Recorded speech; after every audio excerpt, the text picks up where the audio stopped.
Dünyada elə bir dövlət başçısı varmı ki, öz xalqına bu qədər nifrət etsin, onu bu qədər aşağılasın? Biz sizə deyirik ki, İlham Əliyev, sənə yaraşan istefadır.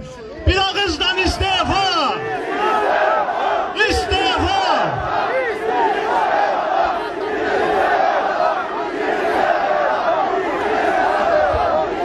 Baxın,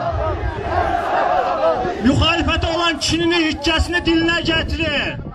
Belə çıxır ki, Qarabağ veteranına 27 manat verməklə, Azərbaycan təqaüdçüsünə 90 manat, 80 manat verməklə, müəlliminə 150 manat, həkimə 200 manat verməklə demək istəyir ki, ay xalq, sizə yaraşan bu səfalətdir, bu kasıbçılıqdır. Ona görə bu xalqa nifrət edirlər ki, ona ən pis olanı rəva görürlər ki, çünki bilirlər ki, bu xalq heç zaman onlara səs verməyib, bu xalqdan mandat almayıblar.